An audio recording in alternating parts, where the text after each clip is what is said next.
Bismillahirrahmanirrahim.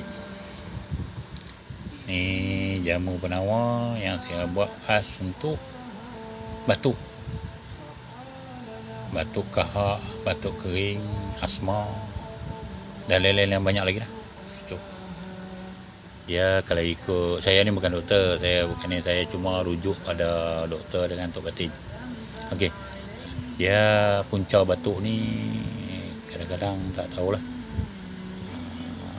Jadi kalau kata asma, jadi mungkin berpunca daripada paru-paru, batuk pun punca daripada paru-paru. Tu yang pengalaman saya lah. Isteri saya sendiri pun selama 2 tahun lebih dia buka mata batuk. Saya bawa pergi pakar sebelum pada ada jamu ni lah.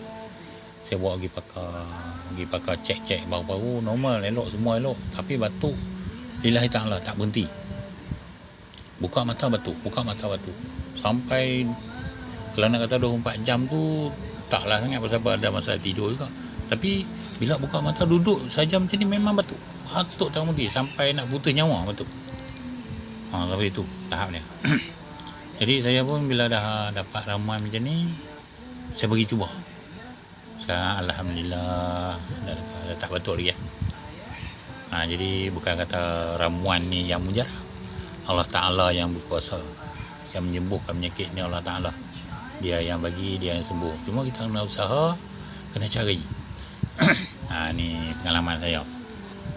Dia kata ubat batuk ni, dia punca daripada paru-paru. Bila paru-paru kembang ni, kadang-kadang asma tu nak menyawa pun susah, nak bergerak, nak buat kerja apa pun susah.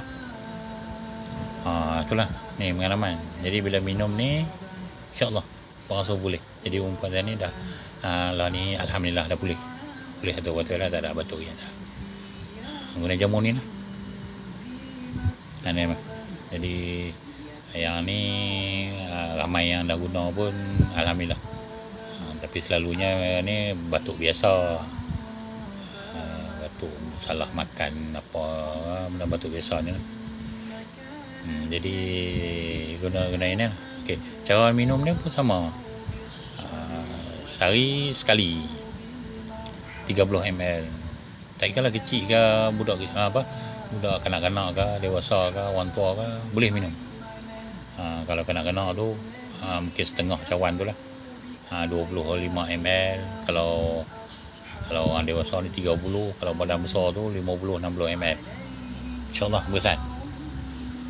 Pantang larang ni tak ada. Cuma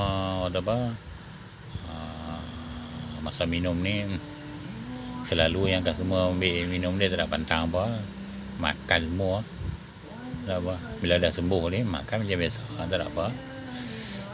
Dia pun bukan minum hari-hari, bukan. Masa dah lega, yang balance tu kalau nak simpan lah, simpanlah peti air, boleh peti air, tutup rapat elok, boleh peti air, tahan lama. Tapi kalau nak selamat lagi, beli yang lain, bukan mahal pun, 4-15 ringgit je. Benda ni kalau boleh biar ada di rumah, satu botol untuk persediaan. Kalau mana tahu terkejut sendiri nak pergi cari buat batuk ke apa, yang mana minat kat farmasi apalah, mungkin nak pergi ambil ni, simpan dalam peti air.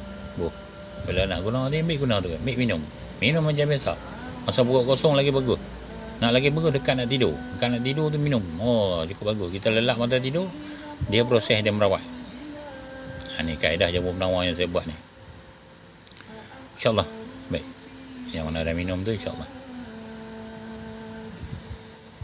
Sekian. Assalamualaikum warahmatullahi wabarakatuh.